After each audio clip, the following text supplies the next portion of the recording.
সুরের রক্ষক শ্রী তাগারাম ভিল, পদ্মশ্রী 2026। মূল সাগর গ্রাম, জয়সলমের, রাজস্থান। এখানে ভিল পরিবারে জন্ম নেন তাগারাম।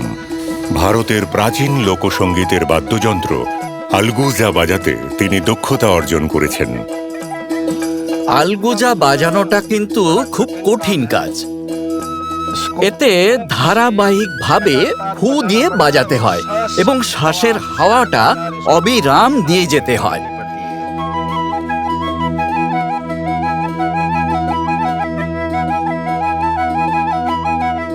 তাগারামের শুরুটা ছিল খুবই সাধারণ। এটাই সেই বাড়ি যেখানে আমার জন্ম হয়েছিল। আমার বাবা যখন আলগুজা বাজাতেন তখন তার সুর শুনতে আমার দারুণ লাগতো। আমি ছোটবেলায় ভেড়া ছাগল চড়ানোর সময় আলগুজা শেখা শুরু করেছিলাম। প্রতিদিন ঘন্টার পর ঘন্টা অনুশীলনের পর আমি এই দক্ষতা অর্জন করেছিলাম। পরিস্থিতি কঠিন ছিল, কিন্তু তাগারাম হাল ছাড়েননি। তিনি দিনরাত নিজের শিল্পকলা চর্চা এবং রেয়াজে নিমগ্ন থাকেন। 20 বছর বয়সে যখন তাগারাম পাথর ভাঙার কাজ করতেন,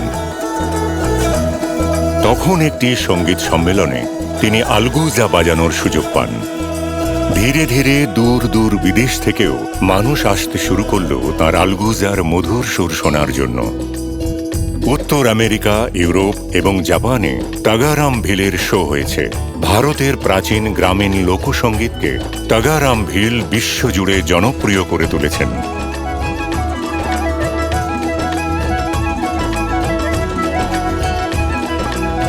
আজ তাগারাম ভিল তাঁর গ্রামে আলগুজা শেখানোর একটি কেন্দ্র পরিচালনা করেন।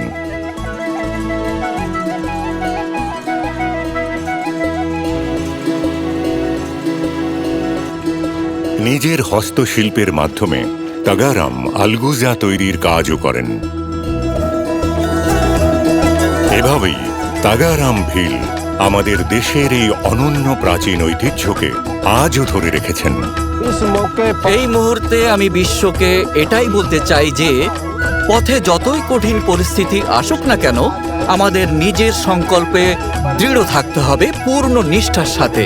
তখন সাফল্য আমাদের সঙ্গেই থাকবে। জয় হিন্দ। শ্রী তাগারাম ভিল, পদ্মশ্রী 2026। কোটি কোটি নমস্কার।